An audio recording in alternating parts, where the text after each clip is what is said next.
All right, Kelly, with that as a little background, welcome to the show. Well, thank you. I'm excited to be here.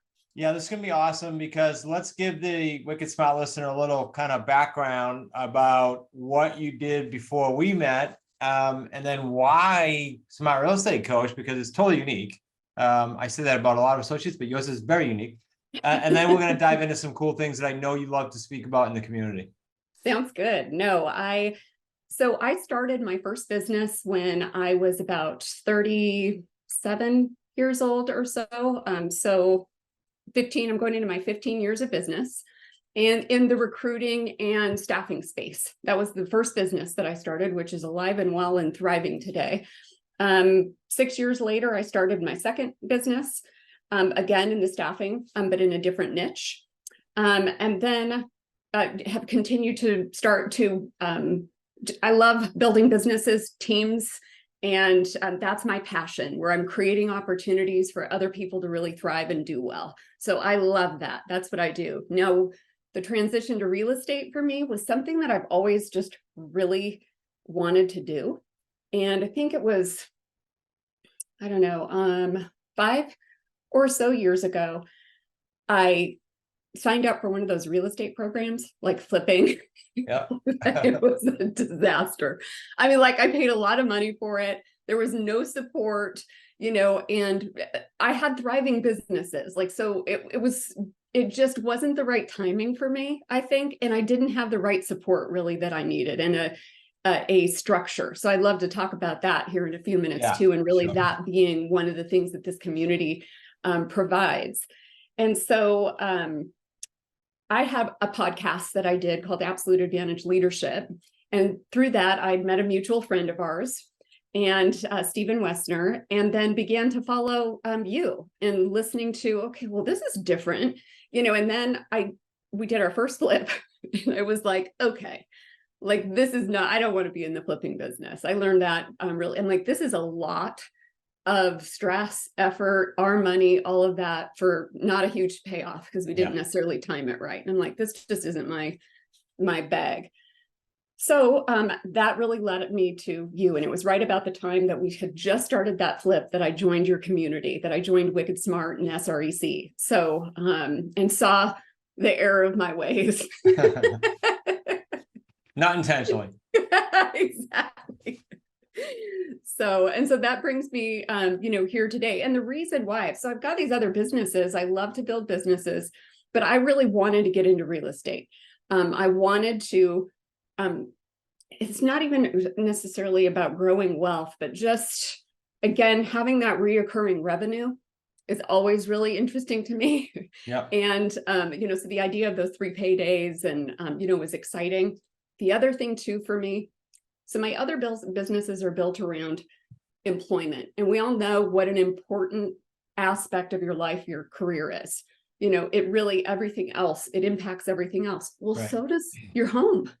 Right. So does shelter and having a home. And so being able to tie kind of that ripple effect for me of having these 2 major life, needs that we have, income and shelter. I don't know. It just felt like it was the right fit for me. That's pretty cool. I wrote down, because you said earlier something about helping people. It tends to come out maybe more so with the high 6 associates, and for the Wicked Smart listeners, that's just one of the highest levels you can coach at. They just tend to go, I came because it's a win-win. I get to help people, and not all niches are like that. And I say that a lot. Like, if you want to flip land behind a computer, there's ways to do that. Like, there's different things to do. And then of course, the home piece. Now you're really getting into the emotions, and so I agree. I love it. I love the reasoning and the energy. Yep. So let's go back to, you said support and structure. Can you just define that? 'Cause you said you wanted to go back to that, and then maybe compare and contrast. I don't know, whatever's on your mind. Yeah, no, definitely. So the structure, like what I love about this community and what Wicked Smart has to offer is like, you don't have to reinvent the wheel. Like, there is a system and a process. It's just like when I started my first business, I came from a franchise system. So I learned, all of the processes and systems, and then, kind of broke free from that W-2 and started my own business in that same space, but in the engineering niche. And so I had a blueprint, basically. that's what I love about this community, is that there's a blueprint. You don't have to figure it out on your own. And I think that was one of the reasons why I became so overwhelmed or disenchanted 5 years ago with the flipping course and everything that I took, was because then you're just kind of on your own, and they're trying to upsell you to the next thing, and there's still no support or like the step-by-step, like, here, first do this, then do this. That's why QLS is such a great, tool and place to start. And so it just really resonated. And then also too, just along the way, all of the support, like getting to know everybody through QLS, and that first kind of, what you see is what you get. Yep. And I think that's where you're in the past, where you kind of have been sold a bill of goods. You're like, wait a minute, this is bait and switch.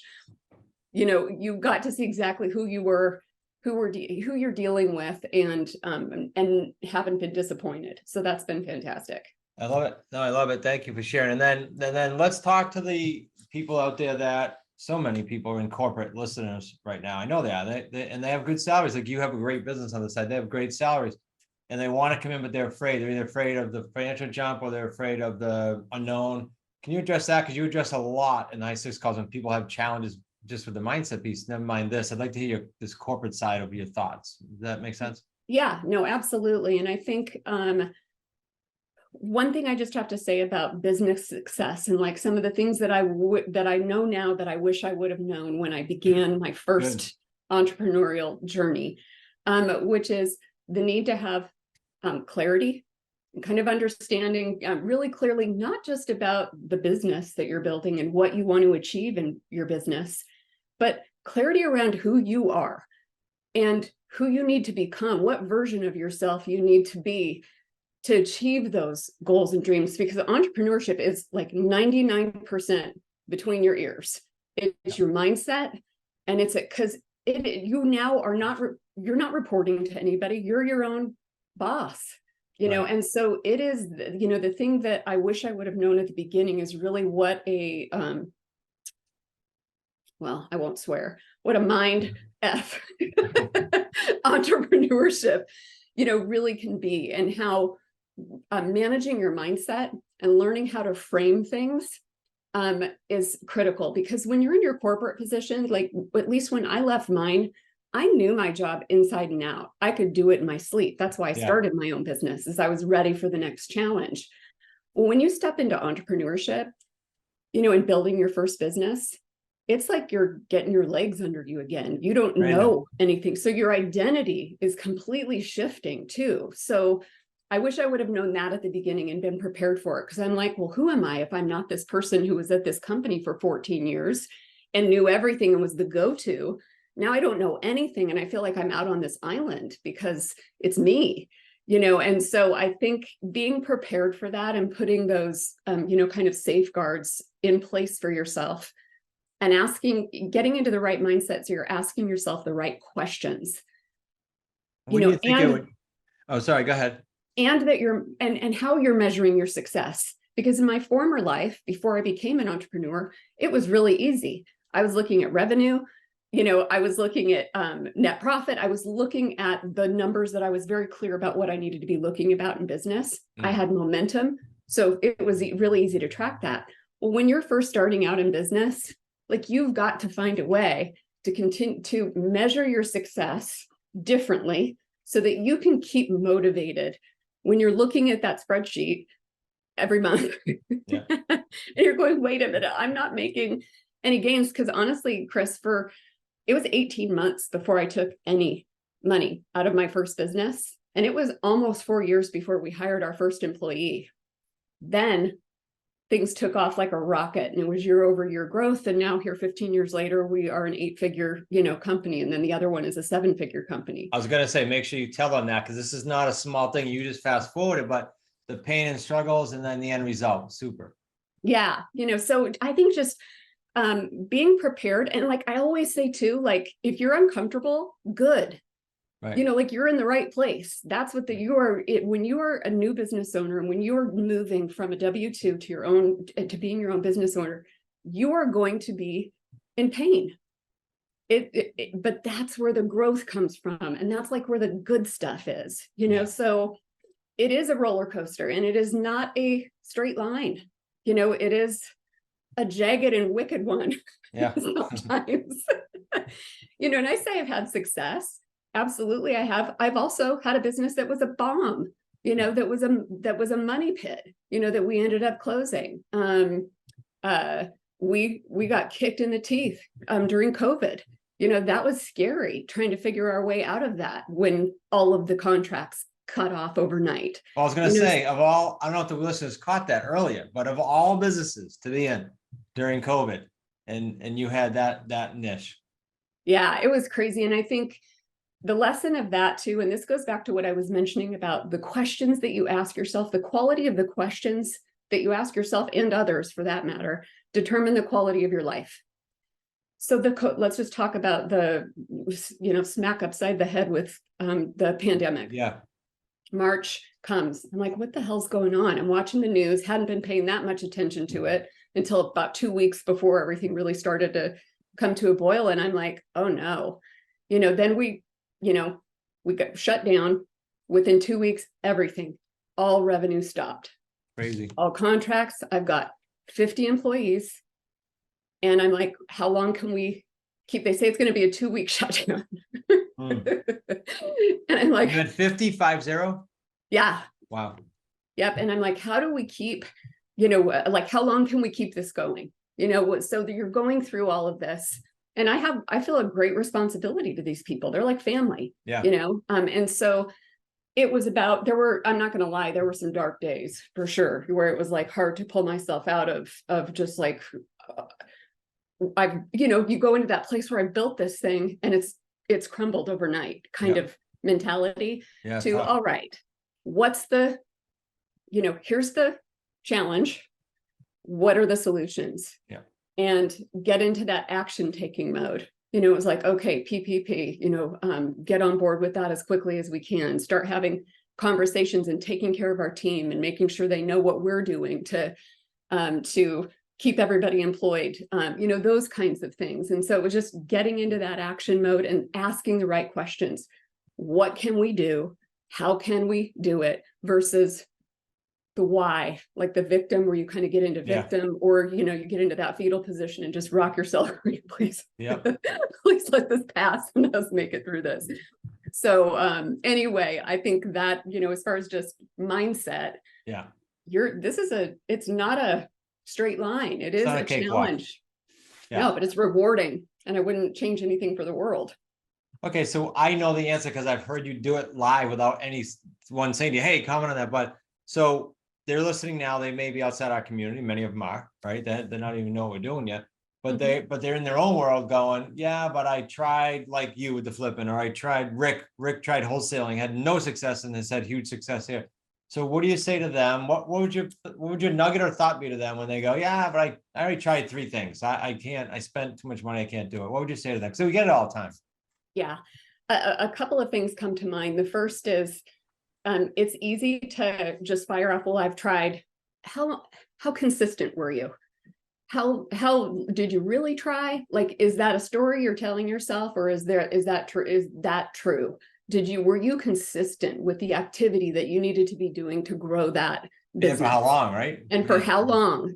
Because that's the other key. This is not overnight. And I think we've gotten into that mode just with technology and of just this immediate gratification. And that is not, like, if you hit the jackpot, good for you, as far as, but that is not the majority of how businesses launch. It's a slow, trek, to get to, and then once you get momentum, then you're off to the races. And so I think my advice to somebody who says, oh, I tried it, or it's just follow the system. You have proof all around you in the community and with what you've done, and that says this is possible. Yeah. You just have to follow the formula and do the work. And so I think that, and consistently do the work. You can't have your foot on the gas for a couple of days and then, take it off for a month and then, try again for a couple of days. Like, this has to be a consistent effort over time. And that's why I say, too, measuring your success has to look differently. So it could be, this is what I do still. Is so if I have a call that was like, it doesn't, it didn't go well, or I knew the minute I said a word, I could tell that a wall went up, Yeah. or whatever the case is, I will hang up. I'll evaluate that call for just a moment in my mind and say, okay, I recognize that. And I just got a little bit better. And I'm like, Exactly. I'm one more no closer to yes. Yeah, exactly. So that's where that mindset and framing, is so important. But the consistency is key. Yeah, and you know what's interesting? The foundation that you just said, like you said, okay, I got better, a little better. I try to say this all the time, but that means you're building a skill set that whether you ever in the community or not, you have for life. Like you just built it, you put the more blocks on it. So that's pretty cool. Just like your other business. Yeah. And I think too, it transfers to every aspect of your life. You're building resilience. Yeah. You know what I mean? Like Yep. this, that is a skill set in and of itself, is resilience and just grit. Yeah, well, I said to someone, the name's not important, of course, but we have, as you know, nightly accountability with some people. And I got one of the gentlemen for workout gave me a goal. It said, hold me accountable. I said, okay. So he was missing. And I said, every time you do that, you are slipping further down the trail of not being disciplined in every other aspect of your business in your life. So please get back on the trail. So yeah, it does bleed over to other things for sure. You said something without knowing. Right before you, I interviewed a gentleman who at age 40 just sold for $100 million in our space. You probably know the company. Mm-hmm. And he's going to air after this episode. So they'll hear him coming down the road. His name is Ross Hamilton. But he said the same thing you did, Kelly. I wrote down, he said, the questions you ask yourself will dictate. And he verbatim almost said what you said. Yeah, it's so, when I figured that out, because too, just understanding how your brain works, it's meant to solve problems. Yeah. So when you were saying, well, like, why isn't this working? What? It goes into like all of the negative reasons why, all that negative self-talk and everything comes to when you ask why. You kind of go into that victim mode, and that's where excuses and everything live. But when you ask how or what, it shifts your brain into a whole different pattern of thinking where it is in solution mode now. It's trying to solve the problem versus, just wallowing in your. Yeah, I agree. No, perfect. Yeah. He also said, this was literally the interview right before you, which is interesting. He said that the things you choose to remember about your past determine your personality today. And so I wrote that one down too, because I know it's right down your alley and I knew I was going to be talking to you. Yeah. When we were talking at the beginning about clarity and getting really clear about who you are, what your values are, and like what's the next version of you that you need to live into to achieve what you want to achieve in life and in business. I just went through this. I just turned 50 and I did for the next decade, so like I'm going to own this next decade. Yeah. What's the next version of me? Who do I need to become to do that with the goals that I have set, or what I want in my life and how I want to design that? Sweet. You are evolving always. And so being really crystal clear about what those values are, and even it's just 3 words, that are going to describe how you're going to show up in your interactions with people and just in this world, that makes all of the difference in the world. And it ties right back to what you were talking about, Chris, with the gentleman who with accountability wasn't doing what he said. When you're not in alignment, like when you're not keeping your commitments to yourself, right, it degrades that trust, confidence in yourself, and all of that. And so those 2 things are really closely aligned. So if you say you're somebody who has integrity, does what they say they're going to do, all of that, and yet you're not acting in congruence with that, that creates all kinds of, challenges. Unknown, unseen, unrealized. Yeah. Yep. Yeah. Here's a question. I said the word unseen. Talk about the unseen work that it takes, like behind the scenes, like the duck, paddling, like all the stuff you did and now do that people don't see to be sexy, or the ones you've witnessed in the community too, right? Unseen work. Well, I'm going to start with something that maybe isn't what you were expecting, which is none of this works if you're not well. So the first thing that I do when nobody else is watching is I have a very regimented wellness plan for myself. because I know from a fact, I've burnt myself out. I've worked myself into the ground. I've, you know, blown up different parts of my life because I was so focused on my career and building my businesses. Yeah. So if you're not healthy and well, then nothing is healthy or well. Your business isn't healthy or well. You know, everybody's watching, your teams are watching. And so if you're not taking care of yourself, so I think that's the first thing, when nobody's watching, you know, what I'm doing. Yep. The second thing is, like, my strategy sessions and everything that I have, they don't happen during prime time, I call it. Yep. You know, those happen in very specific, you know, I'm best in the morning. So really early morning, I've got time blocked out for strategy, and it's before my workday starts. It's it's kind of a process that I go through. On Sundays, a ton of unseen work, a ton of unseen work. Yep. Yeah. Sundays, I'm planning my week out. I know exactly what I'm doing. If it's not on my calendar, it doesn't happen or it doesn't get done. So that's why it's important too, that you're being really intentional and deliberate about how you're spending your time. And that takes planning and preparation to be able to set yourself up for success that week. You brought some up. These are all nuggets that I don't want to I'm talking to you like we're in a high stakes mastermind and it's higher level, but I'm forgetting there's a lot of nuggets here that you're dropping. So one you just said was, if it's not my calendar, it doesn't get done. That's something I switched to a long time ago. And another gentleman who was doing accountability with me said, well, I didn't do such and such. I said, well, was it in your calendar? Well, no, I had it on my list. So talk about your focus on your calendar versus piece of paper everywhere or whatever else everybody does. Yeah. So I download my mind and what's going on, because the mind thrives on order. When it's chaos up here, it's hard to get focused. It's hard to achieve and get things done.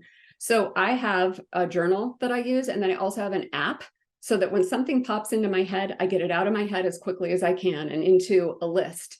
It isn't my to-do list for the day. Yeah. It's my list to go back to say, all right, I'm very clear about what moves the needle. So I'm like, all right, are these things aligned with what moves the needle? Okay, no. Do they make sense? Do they pull energy off of me, or do they give me energy? Is this in my zone of genius or out of my zone of genius? So then I'm figuring out who I'm delegating to, when I'm going to do it, because I do my stuff that's in my zone of genius in the morning, which is being able to connect with people. It's the work that I do in connection. That's what I do best in the morning. Love it. So I do that. And then I'm looking at my meetings for the week. I'm looking at the items that my goals. So I look at a month and I'm like, here are the things that I want to get done this month that are going to help me reach what I want to do by the end of the year. Yep. And then I'm plugging that into my calendar. There's space for it. I use color coding. It's a problem. But it literally, my personal stuff is in yellow. I put my dates with my husband on my calendar. Yep. I put the stuff with my niece and nephew on the calendar. And then also too, I think about, back to what we were talking about with values-based. Yeah. How do I want to show up when I'm in that meeting or at my niece and nephew's? Like, because one of my values is help, people to feel seen and heard. Well, my phone's not going to be out. I'll tell you that. Right. So like, what are the things, how do I want to show up in that block? So when I'm calling, I'm intentional and I do some of the affirmations that you suggest. I'm very intentional about how I go into that time and how I want to show up. And then when I go into the next thing, I'm resetting my intention for whatever that next activity is that I'm going into, so I can close the chapter on what I just did and be present and in the now on what I'm now. And by doing that, like, this may sound like, oh, that's a lot of work. I get so much time back. Yeah. Like, I am so productive and I get so much done and so much time back that, and I don't have the issues anymore with being out of balance, where before I was so focused on what was happening in my business that I wasn't taking care of the stuff on my personal side, either in my marriage or whatever, or family connections or whatever. So now there's a space for everything that's important to me. So huge nugget. And I could have done that with like 5 things you did, but I just figured I'd pluck that one out and do it. So thank you. I just want to encourage the Wicked Smart listeners to think about what it would mean to hang out with Kelly and other like-minded people, because that's what the community is like. And we have the event coming up here, QLS Live. Just go to qlslive.com. And I will tell you that the stage would be great. The people on the stage would be great. Kelly's going to have some things to say there as well. But in addition to that, the interacting off stage, the social, the dinners, the lunches, the breakfast, we feed them everything. Those are as important, if not more important. Wouldn't you agree, Kelly? The conversations, the side thoughts, everything. Oh my gosh. Yeah. The connection and the community. And just one real quick connection to that, Chris, is that a lot of the time, business ownership, entrepreneurship, starting something new can feel really lonely. And that is what the power of a community like this does. You don't have to do it alone. You don't have to feel like you're out on an island. There are people who are feeling the same thing you're feeling, who've been either where you're at, and so you can level up by listening to what they have to share. So those connections and that community and just being around like-minded people, it's invaluable. Yeah, so, it's in every way, right? Every aspect that we talked about. We talk about the mindset, the skill set, the systems, that you're going to hit it all there. So come see Kelly, come see the whole community, qlslive.com. Kelly, we could chat for like an hour, and I look forward to doing it again. But for the show's sake, we'll jump here, and I appreciate you very much. I look forward to having you be part of the speakers, not just in the community at QLS Live. Thanks again. Thank you.